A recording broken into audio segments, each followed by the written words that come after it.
And welcome back, everybody, to another episode of Bubba the Bloom, episode 130.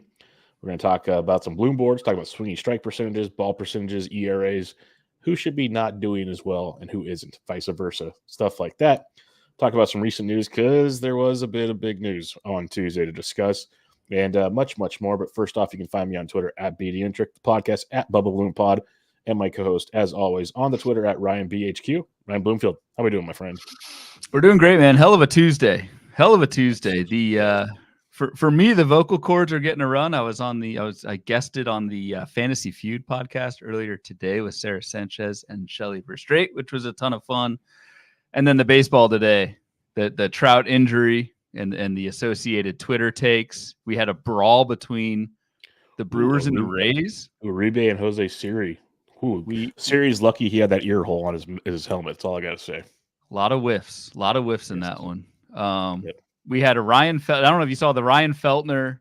Yeah, your tweet was good, by the way. Oh, Ryan Feltner with a Maddox heading into the ninth. Up 5, did not get the win. That was Rockies lost. Rockies lost. Yeah. They lost 7-6. We had a beehive delay in Arizona. And then I wrote all this down. We have the mascot with a home run, Luis Rengifo with a home run, 3 hits, and his 9th steal. So, and we just watched together. That's the reason we're a little bit late tonight. We just watched Mason Miller absolutely strike out the side. Pittsburgh 7-8-9, ending with O'Neill Cruz. So it's been a fun day, man. Yeah, that was NC-17 in Oakland. Like, that was just filthy. Absolute filthy what took place there. It's either he just throws it by you or makes you look ridiculous with like an 89-mile-an-hour slider. He has almost like a 13-mile-an-hour difference in his pitches, let alone the way the pitch shape is. Like, good luck. Just good luck hitting. It's crazy. It was funny. We were talking with Shelly and Sarah earlier today. We were talking about Ellie De La Cruz, and I was like, yeah, I don't have him on any teams, whatever. So from that aspect, it's tough to see him do so well, but it's also just like you're witnessing greatness and it's just fun as hell to watch. I feel like Mason Miller is like the pitching side of that, where I don't have he's not on any of my teams or whatever, but it's so fun. We were just sitting here like oohing and awing after every pitch just now. And that's what makes this stuff fun, man. Yep. That's what baseball's all about. Literally, like, not a whole lot of fantasy impact for either one of us, but it was just crazy to sit there and watch everything take place. And like, as Michael Cicchini in the chat says, it's crazy, but the A's are more fun to watch than the Giants. And 100%. I've been tweeting about it. We talked about it off air. It's Major League. It's the real life version of the Major League team in Oakland right now. And I'm hoping they make a playoff, for like an attempt to make to the playoffs. I don't think they'll get there, but if they just keep winning like this and keep it entertaining in their last year in Oakland, it's going to be so awesome. Like, so awesome. Because there's going to be viewing parties outside of the stadium that'll be massive because they don't want to support the team, the owner. It's going to be so much fun. It's going to be good. There's one guy who will not did you see go that to a home game, but he's going to every single road game this year. Been a season ticket holder for years, and he canceled the season tickets this year, and he's going to every road game, traveling to every road game. That's pretty cool, actually, but pretty crazy at the same time. That's awesome. I don't know what he does for a day job, but that's pretty sweet. I would do it. I'm jealous for sure. A couple notes before we get started. Alex Stewart says, Bubba, thanks for the Jeffers love in the preseason. Yep, that's been working out pretty well. Our buddy Mr. Gialdi says, losing that Montgomery start really stings. Pun intended or no pun intended is the question. Oh, that's good. I didn't catch that one. Well done. Because for those that weren't paying attention, the D-backs and Dodgers game was delayed for a couple hours due to a beehive, and Jordan Montgomery got scratched because he already warmed up. It's like essentially like a rain delay, and he did not get the start on Tuesday. So that is a bummer.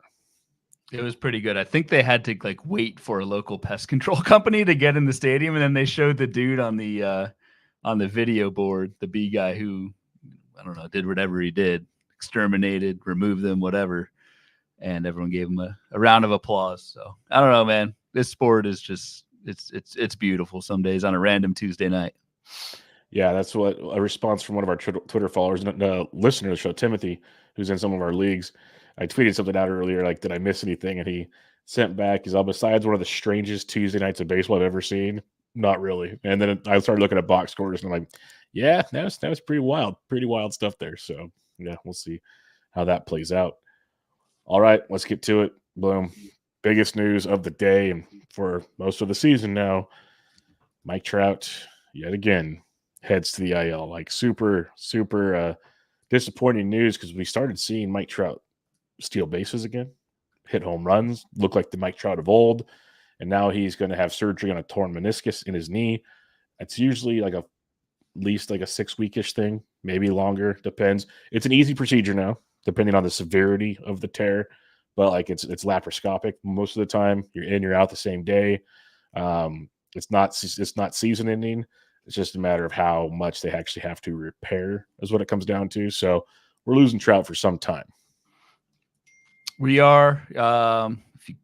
He's a hold to me over any other hold I think we've talked about so far, especially because it might only be 6 weeks. We'll see. That's kind of like you were saying, it's kind of the comp that's been thrown out there with other meniscus injuries. The Angels, man, losing Rendon is addition by subtraction, especially when you do have Rengifo starting at third base in his stead. But I don't know. It looks like a Mickey Moniak platoon. They either signed or brought up Kevin Pillar today. They signed probably he got DFA'd when Pham came to the White Sox. Okay. I don't know how or why you know that, but because I do news every single day. But it's good that you do know that. But yeah, the Mickey Moniak Kevin Pillar platoon is just not doing it for me from a fantasy standpoint. And again, it's just one less body because Rengifo, and this is a Luis Rengifo podcast, can play everywhere. It's just one less hurdle, I guess, for him with everyday playing time. But yes, would love to see Trout back as soon as possible. I don't know if you saw the video, they interviewed him.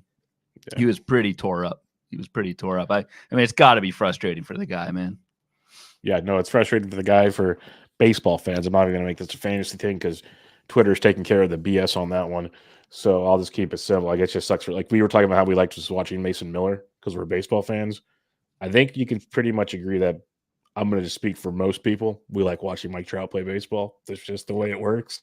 Yeah. So that's the biggest takeaway for me on this one. I'm not going to even say how many shares I have or don't have. It doesn't matter in the grand scheme of things. It's a hold, like you said, and hopefully he comes back soon. Most importantly, Taylor Ward, Logan O'Hoppe, Rengifo, the Fighting Angels. They're going to keep giving you fantasy goodness because less people in no way, like you said. So that's the biggest takeaway for me for now. But we'll wait and see more Trout information because, if it's 6 to 8 weeks, you're definitely holding as long as you possibly can. That's like the obvious thing. Like, what's the timetable where you say you got to drop them? 2.5, 3 months, something like that. Okay. It's like a Tristancus. Probably. Yeah, because that's 3 months from now as a happy May, by the way, my friend. Yep. 3 months from now is August, and that just seems like so far away. So probably like something like 3 months. Okay. Yes. Well, and we'll have more news for you guys on Thursday's Fab show because, he'll hopefully have the procedure and have a clear idea of what is ahead of him going forward. But like I said, I've had the surgery for a meniscus thing. I am not Mike Trout by any means. And I know many others that have, and it's just literally you're in, you're out. It just depends on the severity of the situation. So time will tell.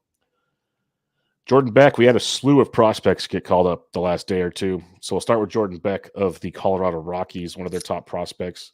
Nolan Jones hits the IL with his back injury. So Jordan Beck, sorry, I keep wanting to say Tristan Beck. Jordan Beck gets the call for the Rockies. He hit 307 in AAA with 5 homers and 5 steals and got the start on Tuesday night over Hunter Goodman, which is not cool at all. So how we looking at that? Before we go there, we have another meniscus surgery in here. Papa Bloom here, 2 meniscus surgeries, playing golf 1 month later. But I obviously am not Tristan Trout. Yeah, that's my thing. It's like I was able to be back and doing things within like a month or so, but to be able to play professional, like they even told me we did the basics because you're not a professional athlete. Those are their exact words.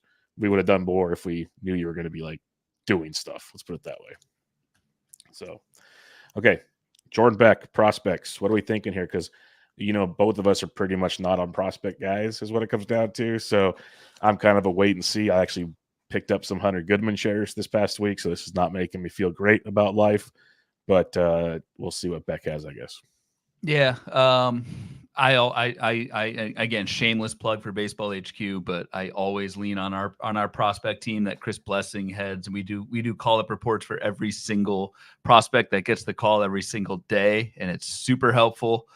If you are a Baseball HQ subscriber and not taking advantage of that, I suggest you do. We are very high on Jordan Beck. We love the power. We love the fact that he can run a little bit. The problem with Jordan Beck was a 32% strikeout rate in AAA, I believe, last year.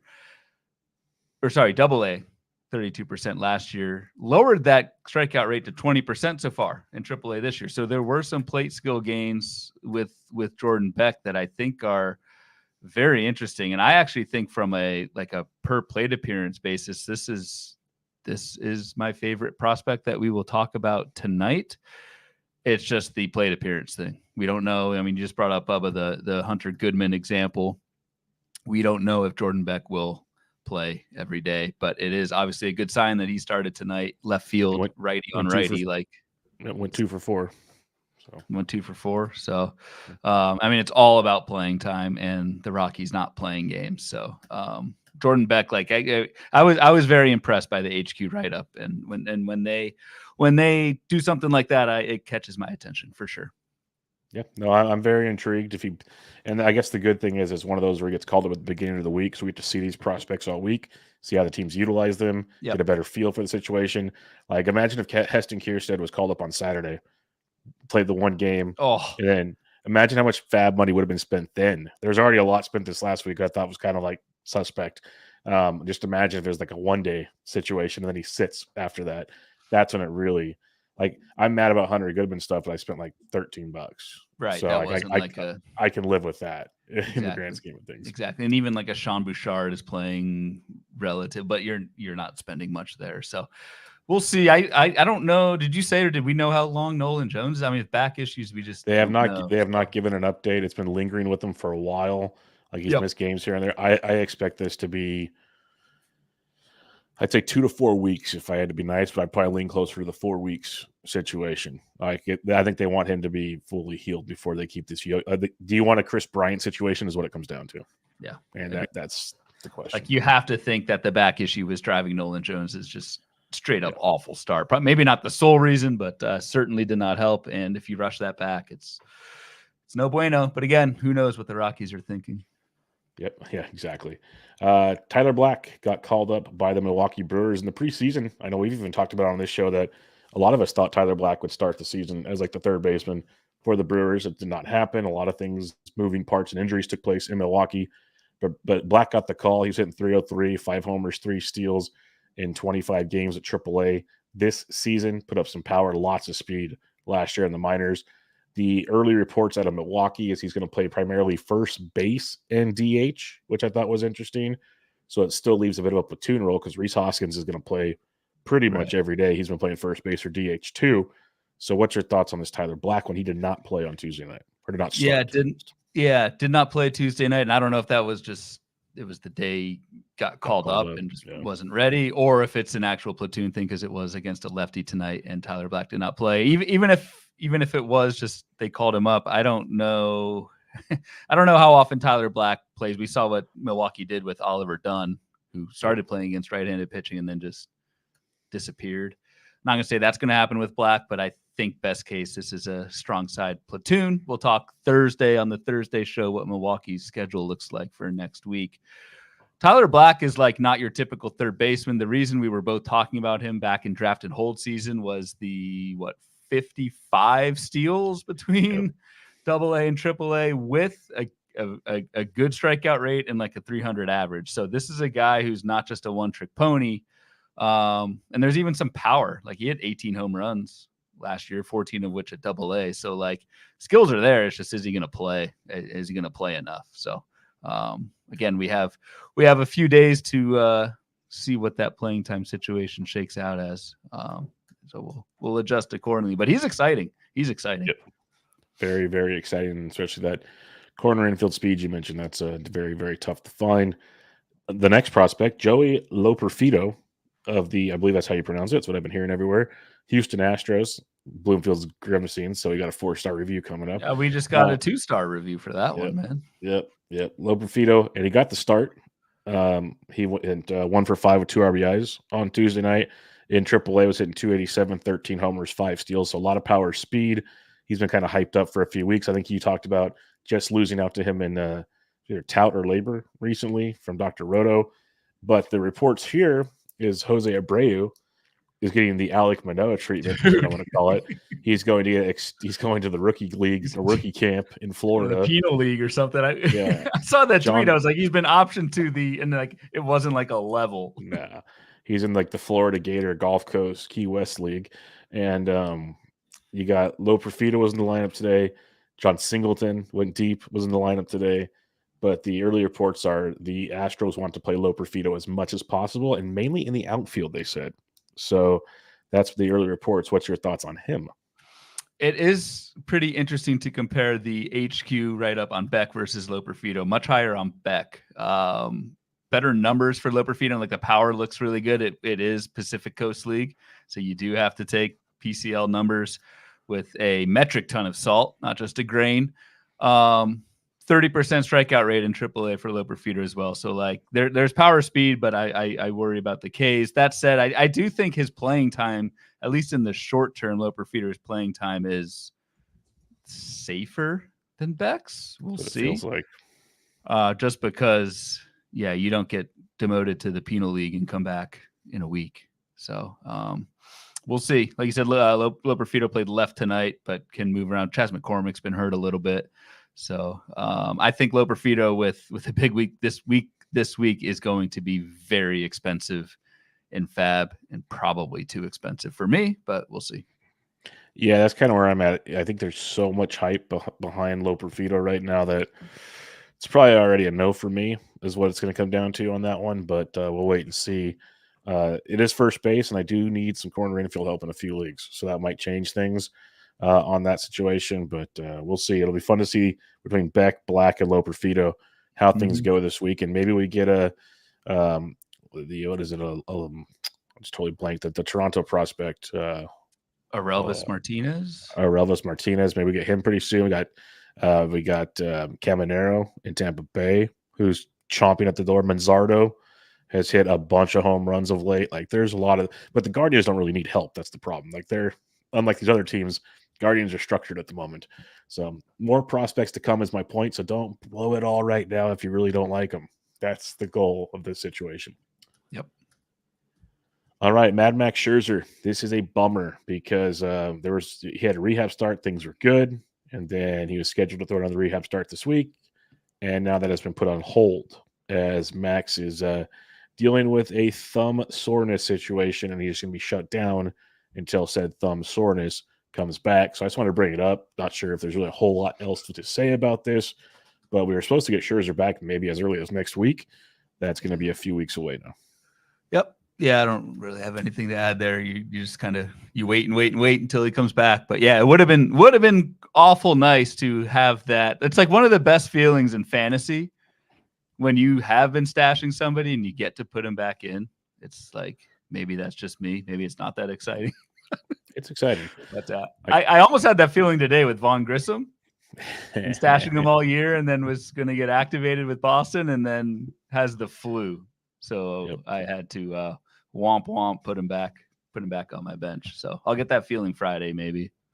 Hopefully the Montezuma's revenge or whatever he's got going on there disappears. Did we get any? I see your news rundown here. We did not get any Rockies scratch due to illness. Not that I've seen it. I would just call it the Miami flu now if they missed a game because you get an off day from Mexico to Miami. God knows what they were doing in South Beach to make that take place. I was waiting for the old scratch with illness today, but it didn't that would have been great. That would have been good. Like when Jordan Beck gets called up because someone has the flu, would have been real good on that one. Yeah. Little update on Zach Geloff. He was put on the IL over the weekend with an oblique injury. The A's officially announced he's shut down from all baseball activities, which makes sense for the oblique situation, but no timetable for Geloff. And the fact he's shut down means it's pretty severe, in my opinion. We'll have to wait and see. Well, that's like Seiya Suzuki was shut down. Like these guys with big oblique injuries, you get shut down and you kind of work back slowly to see what you can do. So just kind of keep an eye on that one. Yeah, I might be voiding our preseason bet on Geloff, which was, I think, finishing a top 15 second baseman. Yeah. But probably won't get the plate appearances to get there. So you dodged a bullet there because you were wrong on that one. You dodged the bullet because Geloff was raking and you know it. So yeah, sip your water. Some positive notes here. Justin Steele is expected to make a rehab start here this week and return to the Cubs rotation next week. So get ready to put him in your lineups barring any setbacks. Oh, I will. I've got a team with Strider, Steele, and Merrill Kelly as my first 3 starters. So that's been fun. Yeah, that is looking forward to getting at least one of those back. That's for sure. Who do you think? So Tyon's in, Assad's in, obviously Jimenago's in. Ben but Brown, you think it's Ben Brown who's out? Yeah, that's not Wisniewski. Well, it could be Wisniewski now you mention it because he kind of got the last spot start. Ben Brown was kind of in the same boat as Wisniewski. Yeah, he went to the bullpen and he came back. I bet you they're fishing for it. Like whoever pitches better keeps the role type situation. So Ben Brown's going a little bit deeper. I think Wisniewski's only been going like 3 innings per. Yeah, he's not as fully stretched out. Right. I'm polling for Ben Brown. I think if Ben Brown can stick in that rotation, not a stud or anything, but someone in this environment that at least is usable in 15 teamers. He has a pulse and he's pitching every 5th day. It's all that matters right now. Yep. Josh Lowe was in the clubhouse set to rejoin the Rays over the weekend and somehow had a setback due to a new hamstring injury. He's having MRIs and he's day to day. They're going to take it day to day, as they said. So that's frustrating. Frustrating as I'll get it. Lastly, Tristancus. This is what I wanted to ask you here. It got placed on the 60-day IL. If you've been following the injury news on Tristancus, it's bizarro world. Like they literally said his swing did not fracture rib after all. It tore cartilage, and it had the effect of a car crash. Like that is insane to think about that kind of like as golf people, that's like Tiger Woods swing to me. That's what's going on there in that situation. So Casas officially was placed on the 60-day IL, which means he can't come back till at least June 21st. At least. That's barring no setbacks. We might head to August, as you just said with Mike Trout. Is Casas a drop for you? Yes. Yep. Okay. Yep. How interested are you in Garrett Cooper? Not very. Unless he starts playing more, I think it's going to be a straight platoon between he and Bobby Dahlbeck. So I just want to see whoever. How do you platoon 2 right-handed bats? Is Dahlbeck righty? I thought he was lefty. Yeah. Well, never mind. Both righties. I mean, they've been switching off between the two, so I don't know. I don't think there's enough playing time with either one. I was hoping they would sign like CJ Crone or somebody. Brandon Belt. Brandon Belt is somehow still just out in the spaces of the world. Like Brandon Crawford got a job before Brandon Belt. It just blows my mind, that whole situation. But I have a feeling the way things are going these days, we'll see Brandon Belt in no time because everyone's going down with an injury. So yeah, and Cooper left. Yeah, hit on the hand by a pitch, and he had to leave the game on Tuesday. So his time with the Red Sox might be short-lived as well. It's carnage. The Red Sox are cursed, honestly. Like it's bad over there. But they are supposed to get Pfaadt back and Bayo back real soon. So I was gonna say reinforcements are coming, and they are holding it together. Yeah, they're still playing good ball. Good ball. So they're surviving. Definitely are in play in the NL East or AL East. All right, Bloomfield, it's Bloomboard time. Explain what we got going here. I'll get rid of the banner here for you while you set things up. All right. Bloomboard time. Here we go. So for the live stream YouTube crowd, we got 2 rows of data here. Basically, what we're looking at here is since we're still in small sample mode, it's only a month. It's maybe 5-6 starts for a lot of these starting pitchers. I like to use the per pitch metrics, and the 2 ones that we talk about all the time on the show are swinging strike rate and ball rate. Swinging strike rate is a very good proxy for strikeout rate, right? Your ability to miss bats. Your league average on that is like 11-12%. Ball rate is a very good proxy for control. So your walk rate and your league average on that is 36%. So what I figured I would do for this week's Bloom board is take the pitchers that are better than average in both and just see who has the worst ERAs among them. So We see Andrew Heaney at the top.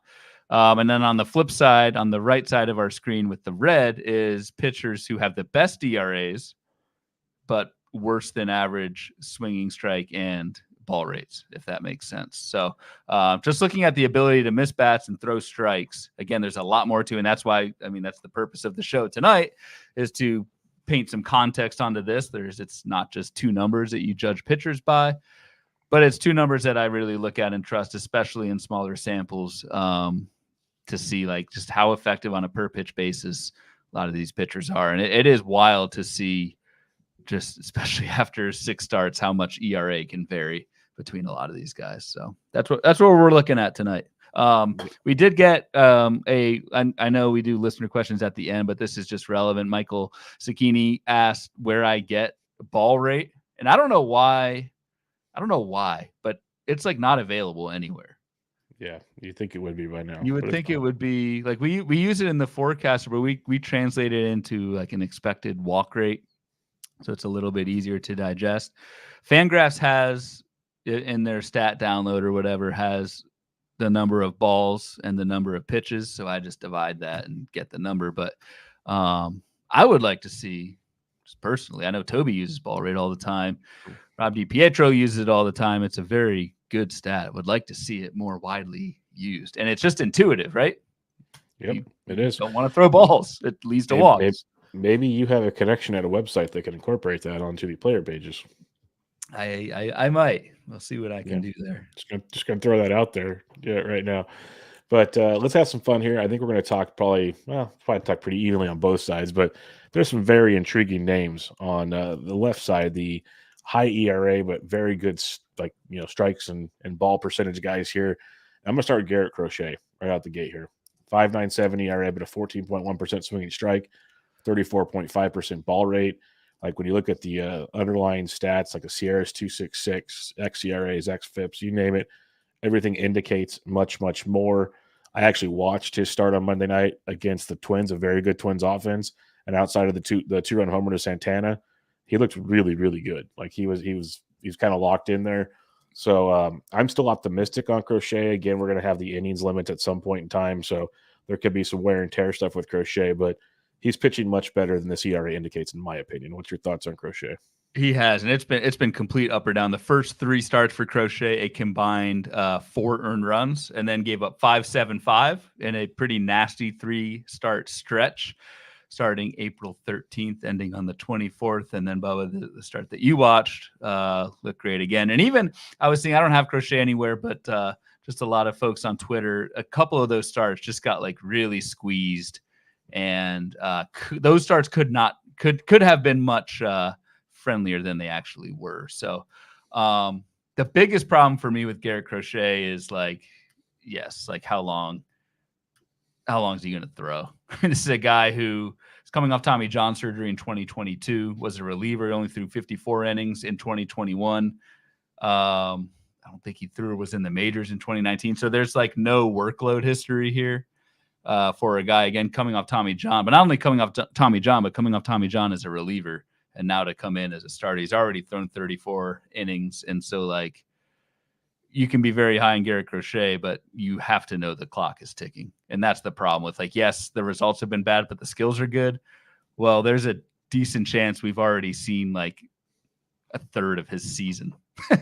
And so, yes, you want to wait for the quote-unquote luck factors to turn around, but I don't think there's that much time with Garrett Crochet. And the White Sox have zero reason to push Garrett Crochet even further.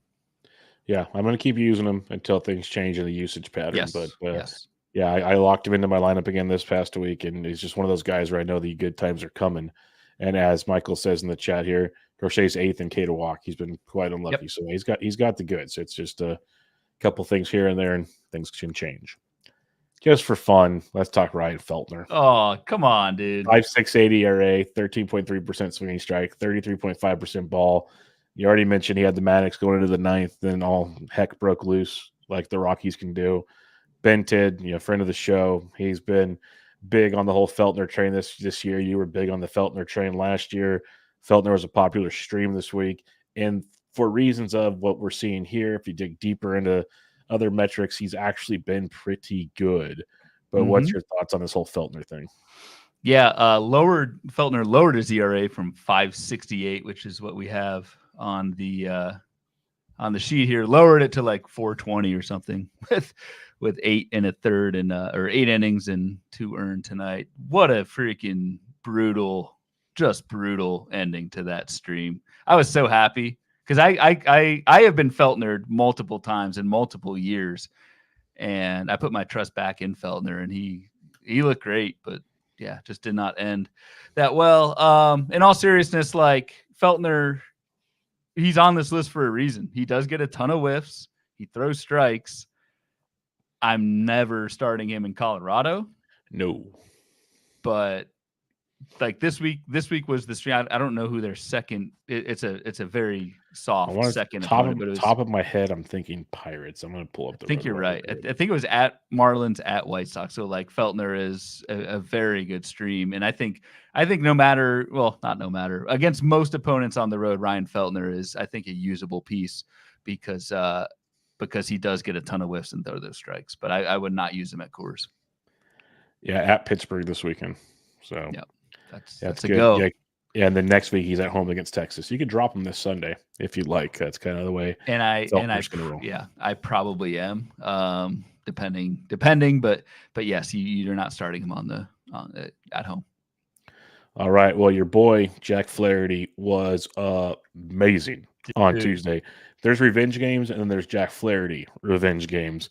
6 2/3 shutout, 2-hit innings with 14 strikeouts versus the Cardinals. He has 50 strikeouts and 36 innings pitched after today. That's nuts. But going into today is what the numbers here show. 4.91 ERA with that 15.2% swinging strike and your 34% ball rate was in full effect on Tuesday. And it's only been like 1 or 2 hiccup starts. Overall, he's actually been kind of serviceable every time out there, which makes sense based on what we're seeing. So what's your thoughts on Captain Jack Flaherty? Just if I had better video production capabilities, I think I'd run back that preseason episode where I mentioned Mr. Flaherty, and the chat just went nuclear on me, as did you. Yes, I'm guilty, but then you swayed me, remember, because I drafted him like my last 2 drafts. Like you swayed me. You probably have him in tout, same league against me, because I don't have him in tout. But yeah, I mean, Flaherty's on this. He was traded in a weird trade this last week. Oh yeah, he was. Yeah, Scott White got him. Okay. Scott White got him. Congrats, Scott. But yes, Flaherty is on this list before Tuesday's gem. And yeah, like I wasn't expecting this, and it still won't be this great, even though the ERA is bad. But like Flaherty has this, it's been the slider that he's throwing a ton more, 35% usage. He threw it just 25% of the time last year, getting a 20% swinging strike on it, and he's throwing it for strikes, 32% ball rate on his slider. So the slider has been a godsend for Flaherty.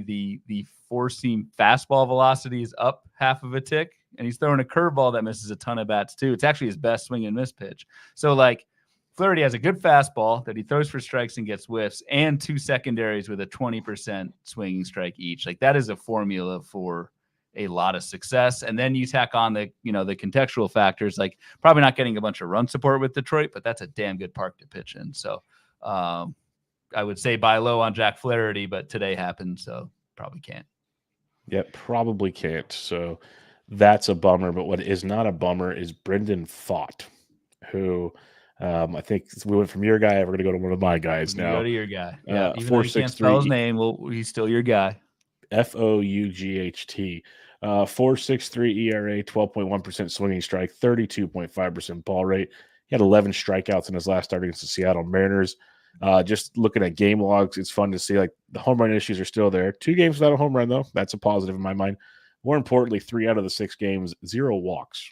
That's something that we talked about plagued him as well. So that's an improvement, not to mention the swinging strike rates we're talking about here. So what are you seeing when you look at Brendan Pfaadt? Because to me, this is the guy I kind of expected him to be. Like there'll be hiccups, but as a whole, I think he's a very good pitcher. And it's key. You say the improvement in walks, and that's why I want to drive home why I'm using ball rate, because okay, we have an improvement in walks from Brendan Pfaadt. is he throwing strikes to kind of back that up? Like, does that improvement in walk rate make sense? And a 32.5% ball rate for Brandon Pfaadt. Again, your league average on that is 36%. 32.5 is really good. So throwing a ton of strikes and doing it with his top 3 pitches, a sinker, 4-seam, and a sweeper. To throw a sweeper for strikes 70% of the time is freaking crazy. And he's throwing a little bit more than he has last year. And Pfaadt's sweeper as a 23% swinging strike. It's just a knockout pitch. So, and you're right. The homer issues have kind of subsided lately. 13% homer to fly ball on the year, which is actually still even worse than league average. What we're seeing so far in MLB with maybe some changes in the ball. The league average homer to fly is like 10-11%. So Pfaadt, I would argue, has still been maybe unfairly hit by the home run ball. I don't think he's necessarily homer prone. I think it's too early in his career to say that. So I think things are very much looking up for your guy here. Yeah, curious to see where he goes this week. Does he stay starting tomorrow? Does Montgomery start tomorrow? Does it move things around? Because that's very much in the air. They have an off day Thursday. They just give Pfaadt an extra day, like a week off. I don't know, but lots of questions there. Bailey Ober. This is a fun one because I've actually written a lot about him lately for some reason. He's the cover boy for Wednesday's daily matchups, actually. So you got that coming your way. But Bailey Ober, 4.21 ERA, 11.2% swinging strike, 33% ball rate. And if it's one of those where Ryan will come out with his Bloom board at some point that says if you subtract one start, his first start was horrific. Got destroyed against the Kansas City Royals. Just didn't have anything. Was hit all over the ballpark. You take that one start out. He's made 4 starts, 4 earned runs over 24 in the third innings at 24 strikeouts. That makes everything look so much better. Probably wouldn't even be on the list if we're talking about it. So I love Bailey Ober. He's doing what we thought he could do. What else you got on the big righty from Minnesota? Yeah, I mean, one earned run per start the last 4 after that 8. And I do think it is fair. And I mean, the start did happen. It hurt, but I think it's very fair when you look at the grand scheme of things. Yeah. So I don't have much to add. Bailey Ober looks awesome. The only reason why the ERA is inflated is because of those 8 earned runs and 1 1/3. He would not be on this list if it were not for that start. And the whiffs are a little bit low, like an 11% swinging strike. I'd like to see that a little bit higher, but the control is absolutely there for Bailey Ober. The homers have been down. A Scherer, which is one of our favorite ERA estimators that's available on Fangraphs, is already going down in the 3s. And again, that incorporates Bailey Ober's first start. So 0 qualms with Bailey Ober and where he's going to go from here. I think he's going to be great. Another one of your guys here, George Kirby, 4.18 ERA, 11.7% swinging strike, 28.4% ball rate, and he had a couple rough starts early, really, really rough starts early. Yeah. The last 3 starts have been great, and more importantly to me, and this was my conundrum when we talked about pre-draft stuff, I was worried about strikeouts with George Kirby, and that has come to fruition the last 3 starts. He's combined for 25 strikeouts over the last 18 innings pitched with only 2 earned runs over those 18 innings. So that's pretty big boy stuff, not to mention your boy still isn't walking anybody. So what's your thoughts on George Kirby? Yeah, 3% walk rate. That is pretty amazing. Probably, well, I don't know. Maybe if Nick Pollock is lurking in the chat, I would argue George Kirby's 4-seam fastball is the best in the game right now. He just misses so many bats with it, and he throws it for strikes 75% of. That's why the control is just immaculate, is because he can basically do what he wants, live at the top of the zone with that 4-seamer, and Kirby just knocks it out. So the thing with Kirby, I don't think he's out of, yes, the strikeout rate is up. It's up 5 points. It's up considerably from 2023. I don't think he's out of the woods from a strikeout perspective yet. We were all banking on that, or at least I was talking all draft season about the in-season use of his split finger to kind of get that out pitch. Hasn't really come to fruition this year. He's only throwing, Kirby is the split finger 10% of the time. So the one qualm that I have with Kirby is it's all the fastball right now. That could change. We're seeing that with Bryce Miller and what he's doing in Seattle's rotation with the split finger. But that, I mean, again, nitpicking, this is the George Kirby that I think most people drafted in the 3rd round. And despite a couple early hiccups, looks fantastic. We'll stick in Seattle real quick. Luis Castillo put together a gem on Tuesday night. Coming into Tuesday, though, 4.15 ERA, 12.5% swinging strike, 32.4% ball rate. He's another one of those guys, similar to Kirby, early start to the season, not great. Last 3 starts, though, really good. 27 strikeouts over 19 innings pitched, only 3 walks over that stretch, 4 earned runs over those 3 games, a lot more like the Castillo we've come to expect. Anything you see with Castillo, kind of like the way you saw with Kirby? He's all good, man. Dominated the Braves tonight. 7 innings, 7 Ks, 3 hits, no earned, 1 walk. I gave you this stat before the podcast began tonight. But the Seattle Mariners, man, 18 straight starts giving up 2 earned or less. That is absolutely bonkers. And they're only 17 and 13. I feel like they need to be a lot better, Julio, but that starting rotation is just like, I mean, we fawned over pretty much all of them. I guess Brian Wu is coming back, but fawned over all of them over draft season. They all look just amazing, like almost led by Bryce Miller at this point. He looks really good. He looks filthy, absolutely filthy. So, yeah, at least that rotation is living up to the hype from the preseason, which is pretty cool to see. Cole Reagan's is a fun one here because he's got the 3.9 ERA, almost 15% swinging strike rate, 34.5% ball rate. Threw great on Tuesday, 6 2/3, 1 earned, 9 Ks in that one. He's had like that 1-7 run outing against Baltimore. Other than that, being pretty serviceable, all things considered. So, what's your thoughts on Cole Reagan's here? Because all in all, he's probably like the ratios maybe a bit higher than people want, but overall has been pretty good. I've been impressed with the improvements in control. I think I called him 5 walk Reagans last year a bunch of times because I think in one game he walked 5 guys. So probably a little bit too harsh, but in every start this season, so it's been 3-2, 1-1, 0-3 walks for Cole Reagan's. And again, not to sound like a broken record, but if I see that improvement in walk rate, I go right to ball rate. And has that improved as well?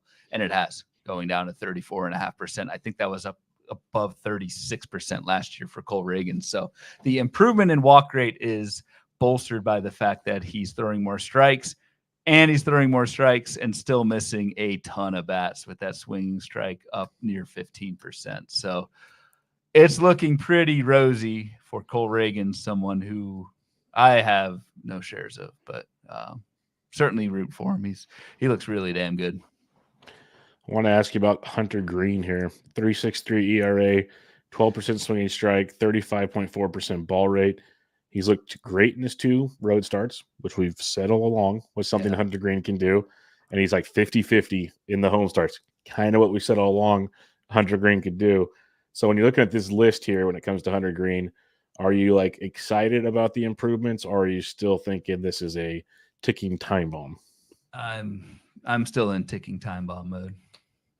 I just think like I've said the stat on the podcast before, there's only 3 pitchers, I believe, in the last 10 years, which is probably also major league history, that average above 98 miles an hour with the fastball and have thrown 100 innings in a season.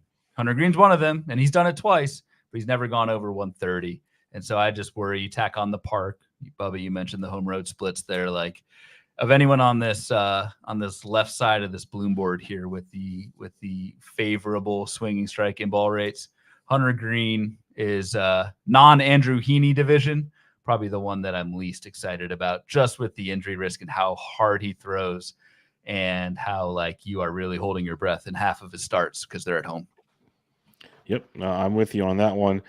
If you're ready, let's go to the dark side of the board here. I'm always ready. Yeah, and I'm going to go straight to Christian Javier because there are a lot of names that stand out here, but this one stands out to me because, like you said, with Hunter Green kind of being the one you don't really trust the most out of the green side of the board, right out the gate, Christian Javier I've had trouble buying into this entire season. 1.54 ERA, 9.8% swinging strike, 39.3% ball rate. Like you break down his games, and he's not giving up. He's given 4 earned runs all year, but the walks have been a plenty. Not getting a lot of strikeouts, which goes with what's going on in the columns there. Are you seeing anything that leaves you optimistic with Javier? Because if you start looking at those ERA indicators, that 1.54 is really lucky, all things considered. Yeah, it's next to a 5.30 Scherer, which is, again, skills independent ERA. It's what the ERA should be based on the skills. And so, like, what's driving the Christian Javier 154 ERA? It's what I call the trifecta of good luck. It's a crazy low batting average on balls in play, 215 BABIP. League average on that's like 300. Left on base rate of 85%. So anyone who gets on base isn't scoring. League average on that's like in the low 70s.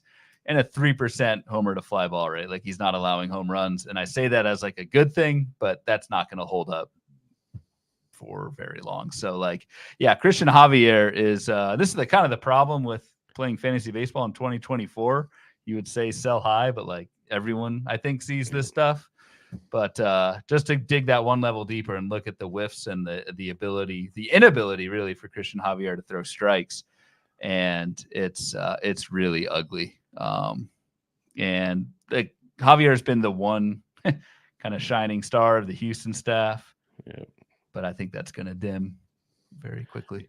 Yeah, Michael Cicchini says, did the Astros lose a pitching guru? Been a rough. Yeah, it's been rough. It's been real rough. Hunter Brown, my goodness, that's been, again, on Tuesday, not good. It's just been.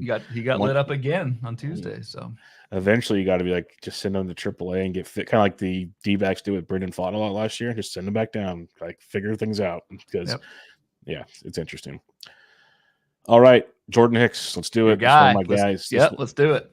And I kind of see both sides. Like, I'm still optimistic on Hicks for many reasons, but I get where this board's coming from. 1.59 ERA, 10.2% swinging strike, 37.4% ball rate. Like, the dude, no walks, 9 Ks in his last start, looked great. Start before that, 4 walks, 0 Ks. He's had walk issues from time to time. Strikeouts, like, not dominating, like 5, maybe a little less than a strikeout per inning. When it comes, like, on the season's really low, but that's because of that 0 K game, all things considered. For me, though, the thing with Hicks that stands out is that ground ball rate's elite. Like, it's like really, maybe not elite, but really, really good. That's going to be his saving grace more often than not. Where like a Christian Javier, I don't care about what he's doing. He's going to get shelled here pretty soon. Where at least Hicks, as long as he doesn't walk too many guys, the ground balls are going to keep him in a lot of games, in my opinion.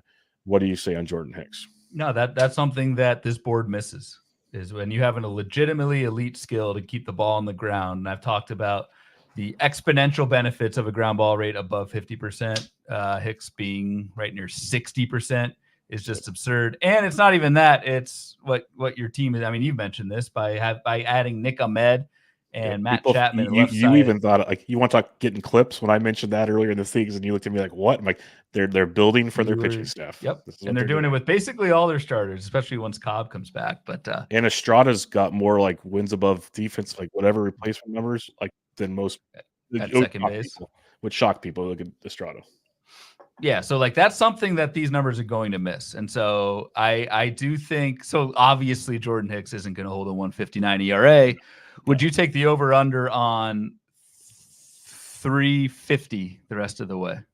I think he's more like a 3.3, just because he'll between that ballpark, they're not going to let him go deep into games to get like lots of trouble. It's just, I think he'll be able to keep it together. Let's put it that way. Like, he's going to be like a quality start guy. Quality starts 4.5, but I think it'd be more like a 3.3 when all things are said and done. The biggest thing with Hicks, it's almost like the Crochet thing. How many innings do you get from Jordan Hicks? Yep. Like, that's the question mark all along. So it's almost like we talked about Hicks, just kind of you write it out, but wait for it to end. Same with Jordan Hicks. Like, it's one of those, and it makes me wonder if they kind of tell him, hey, you got 40 innings left, and we start seeing the strikeouts come up, he starts gassing up again. That scares me also for many reasons. We don't want to jinx that into orbit, but because he's lost velocity. We talked about, he was on another board earlier about that. Which is in his case a good thing. A 5 mile an hour dip in fastball velocity sounds awful, but that's also by design. So I don't know. What's your, so if we're doing over unders, what about innings pitched total? I think he's Jordan about Hicks. 135, 140 would be my guess. Okay. I think they're just going to run with it. They gave him the money. It's like, we've seen guys make the jumps. It might scare me off of him for next year. I'll say that much. But if the Giants are contending, they're going to keep throwing him. That's the way I see it working. So, all right, because it's the problem they have. Like, got Keaton Wynn. He's a rookie. He's pitching great. You can go down that rotation. It's they need Alex Cobb and Robbie Ray, weirdly enough, to come back sometime this year. They're gonna need some arms. Yeah, So we'll see how that goes. Carlos Rodon is a really fun one for me here because I pitched him in DFS the other night. He pitched really well because I can see things that are going well. It's also, I know Carlos Rodon. I've always been kind of negative on Carlos Rodon. And I see numbers like this and it's like, well, kind of supports your negativity at times too. 2.48 ERA, a 9.9% swinging strike. He's not the dominating guy he once was, and that kind of keeps me off of Rodon. 37.5% ball rate. Like you look at his starts, 8 Ks, 4 Ks, 5 Ks, 6, 3, 4. So 5 or fewer Ks and 4 or 6 starts, that's not Carlos Rodon that we came to like for fantasy. What are you seeing when you see him? Because he's getting the job done for now, but I'm not Christian Javier worried, but I'm worried with Carlos Rodon. I'm 2023 Carlos Rodon worried about 2024 Carlos Rodon, if that makes any sense. Yeah. Dude has the exact same strikeout rate and walk rate that he had last year. That's exact crazy. Same. Last year he had a 6.85 ERA. This year Rodon is a 2.48 ERA. This is like exhibit A of how these luck factors can change. Like last year, Carlos Rodon gave up a ton of home runs. This year he's not. Homer to fly ball rate went from 15% last year down to 7% this year. Basically anybody that Carlos Rodon lets on base is not scoring. It's an 87% left on base rate, where last year it was 60%. It was turnstiles. It's just, again, this is like the Scherer is almost identical, which is all to say Carlos Rodon wasn't as bad as he was last year at a 6.85 ERA, but he's nowhere near as good as a 2.50. I think he's like a 4.50 ERA guy. I just don't see with mediocre strikeout and walk rates like this and the underlying indicators of a 10% whiff rate and a 38% ball rate, like it's, and the injuries. Like, how much more are we getting of Carlos Rodon? Yep. I'm worried, man. Yeah, I know. I was off of him early on. Like I said, he's perfect for DFS. Find the right matchups, roll the dice because he's cheap. But I'm not like I said, I'm not Javier worried, but I'm worried when it comes to Carlos Rodon for sure. Why do you think he's cheap in DFS? Like, are they not catching up to? Like, is it the perception of Carlos Rodon, or is it these underlying strikeouts? To me, it's the strikeouts and / the matchup. Because strikeouts is what I strive for in DFS. I think that's kind of how the algorithm works a little bit. They also do it off of money lines and gambling and stuff like that. It's how they set their prices. Yankees haven't been like overly favorited in a lot of games. So it's kind of a combination of things there. Like Freddie Peralta was very expensive today. Like that's just because he's going to strike dudes out and has a good chance to win. Stuff along those lines. So yeah. Like yesterday, Bailey Falter was $6,000. He was cheap, got blown up. So there you go. He did. Eric Fede was mid-priced yesterday and was very good. And this is a fun one here because I was kind of oblivious to him because the start of the year was not great. Right now he has a 2.6 ERA, 8.8% swinging strike rate, which is not ideal, and a 39% ball rate, which, again, not ideal.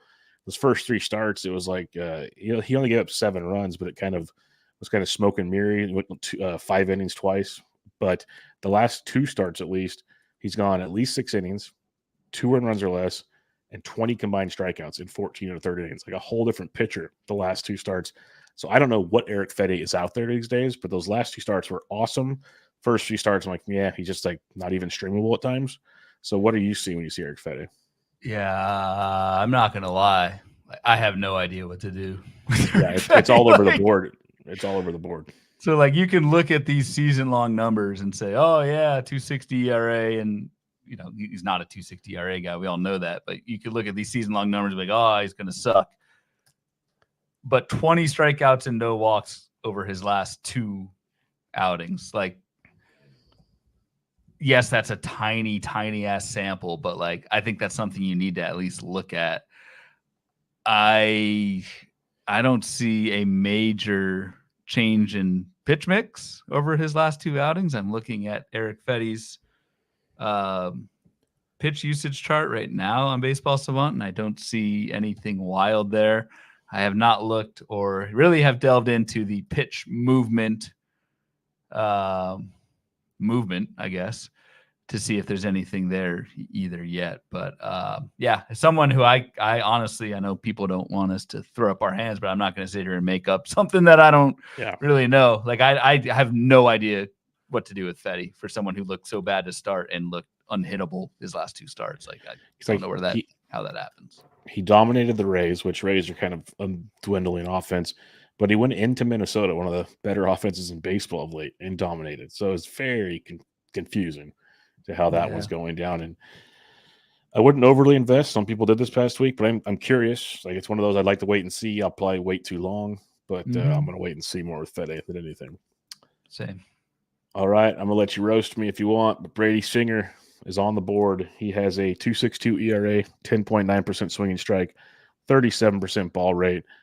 He's allowed 2 earned runs or less in 5 of 6 starts, but he also has 3 straight starts with 3 walks. Strikeouts are not. He struck out 10 in his debut. Other than that, it's been 5 or less in 4 out of 5. Not a big strikeout guy. So the K to walk, not ideal, but he's getting the job done for now.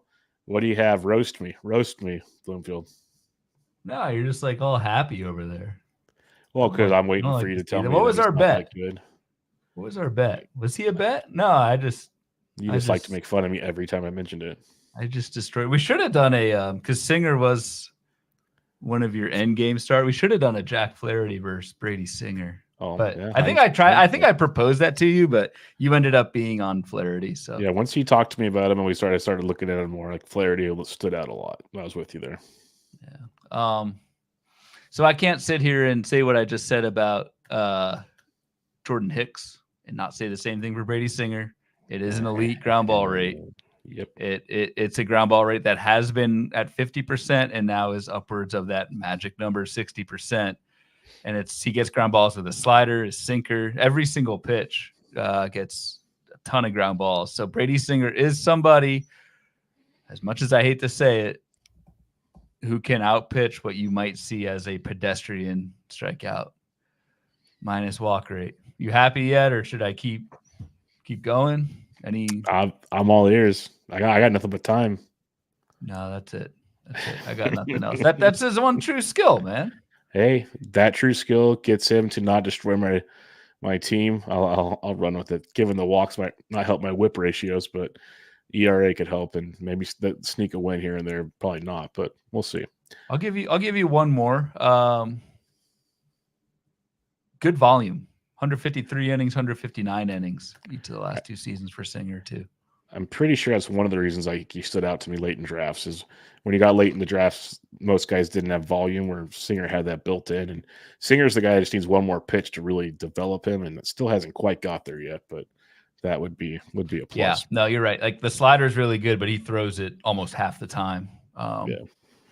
One of the higher usages in baseball. Nothing else misses bats. So it's going to be hard for him to get a ton of Ks, but yeah, I'm a little nervous. You're getting a little too happy over there. Let's move on.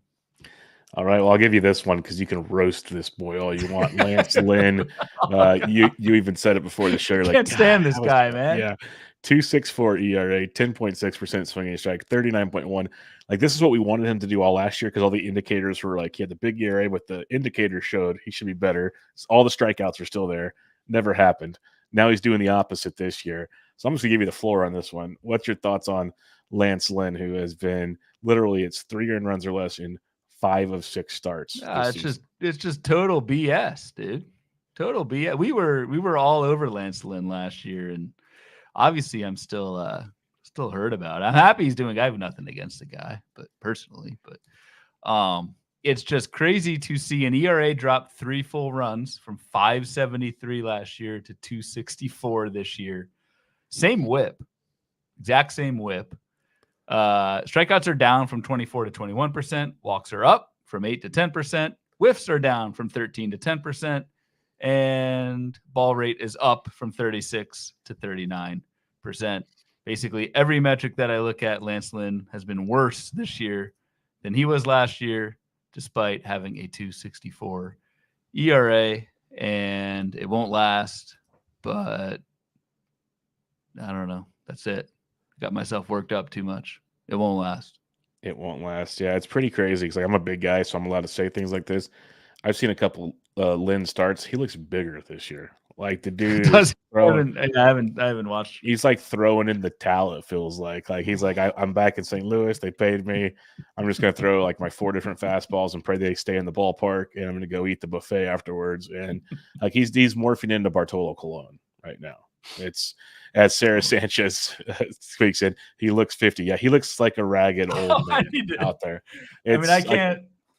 Like, well, he's got the gray beard like I do. Like we probably, if we stood next to each other, it'd probably be a scary spitting image. Look like bros. Yeah, it'd be kind of scary actually when I start to think about it out loud. But yeah, I was watching it start the other day. I'm like, goodness gracious, how is this guy like making this happen? It's depressing to watch, and then listening to you vent. It's a lot of fun. A lot of fun in that regard. I'll have to tune. I'm still like, the reason I haven't watched Lance Lynn is because like I'm still scarred from last year. I don't want to bring up those memories, but now I gotta. Oh, I gotta tune in. He looks 50. That's a great quote from Sarah. And just wait until it's those hot, humid summer day games in St. Louis. In those uniforms that they like sweat through, dude. You're going to be able to like read the chest hairs on him by the time it's all said and done. It's going to be amazing. Yeah, it's going to be great. It's pretty good. Dude, I hope Nike makes that switch before like prioritize the Cardinals first on that team list of uniforms you swap out. I think it's so funny they said they can't switch the uniforms till next season. I'm like, you're a I'd say probably $1 billion industry potentially. How does this take a full thing? But whatever. They said as late as next season, which means nearly next season. Yeah. So we will get to see my man just sweat it out this summer. Could you imagine if Lucas Glover had to wear Fanatics jerseys? That's a golf term for those fans. We'll get that one. Wow, that was a tough moment of his life. Winning, I think in Memphis was one of his first 2 wins in a row, and just went viral for everything, sweating it all out. Wore khakis on a hot and humid day. Not that wasn't anyone's fault, but Glover's. Yeah, pretty much. All right, I'll let you have the floor here. Anybody else you care to discuss? Because like Trevor Williams is pitching well. I've heard people actually stream him. Colin Ray, Andrew Abbott. I'm not worried about Zach Gallen, but if you have anything on these guys, I'll let you have the floor on this. I don't think so. Like Zach Gallen on here is. He started. I'm not that worried. Yeah, no. I'm not worried. Velocity's down a tick, and we did talk about the extreme workload for Gallen last year, but 3.38 ERA, 3.34 Sierra. I'm not too worried there. Everyone else, I'm not doing Colin Ray. Andrew Abbott shouldn't have a 3.27 ERA. I actually have him in a couple draft and holds. I don't know why, but a 7% whiff rate and walks in Great American Ballpark is not a good combination. So Andrew Abbott, I think, is a pretty easy sell high. Yeah, and I don't know how Trevor Williams has a 2.70 ERA. That looks ugly. What about Spencer Turnbull? Yeah, we didn't talk about him, did we? No, we can't. I kind of passed over him because he's supposed to go back to the bullpen after tonight's start. But then again, if Walker stinks again, you almost want to keep Turnbull in. So let's have the Turnbull floor here. 1.33 ERA, 10.1% swinging strike, a near 40% ball rate. That stood out to me the second I saw that because, like, if you look around, and many people have talked about him, they picked him up. He's been great. There's no denying that. But to have a 40% ball rate and have the walks, like he's striking everybody out, but he's only walked 3 or more guys in 2 of his 5 starts entering tonight. So it's not like he's at a crazy walk rate, but he's dancing around it. It feels like, so his pitch counts get up. It's probably why he's not going deep into games, maybe, but he's having like it's teetering on the possibility of getting blown up type thing. Yeah, and it doesn't drive. So his Turnbull has a 28% K rate, and the swinging strike is at 10.1. So when I said earlier, and I probably should have mentioned this earlier when I introduced the board, when I said swinging strike is like a proxy for K rate, just very loose back of thumb calculation. If you multiply the swinging strike by 2, that would be like your K rate. And so if you take Turnbull's 10%, multiply it by 2, I know you didn't go to college, but that's 20% strikeout rate. That's well below 28% K rate. Like, it's very rare to strike out that many guys and not get whiffs. So that's a problem for Spencer Turnbull. And then some of the like luckiest BABIP left on base, you'll see 175 BABIP. That means it's just nothing's falling. And then anyone who gets on base is not scoring. So it'll be interesting to see what Philly does with check that stat out.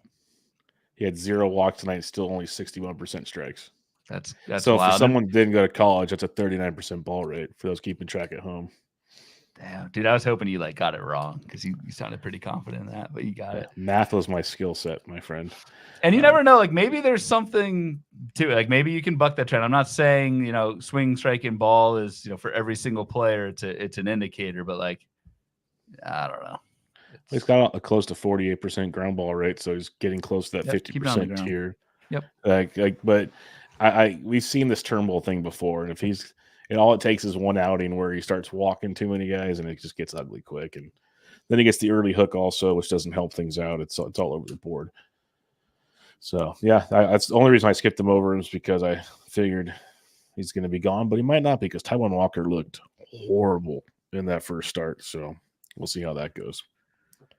Christopher Sanchez hasn't looked that great lately either. I hate to say it, but one strikeout.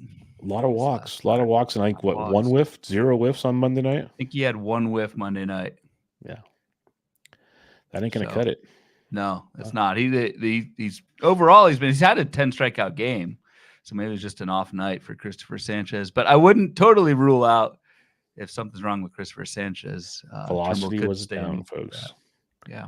Joe Rico had a nice tweet about the velocity down with a nice meme attached to it that stood out in a big way. So keep an eye on that situation as well. We'll see how that goes, because anytime we see lower velocity, panic mode ensues.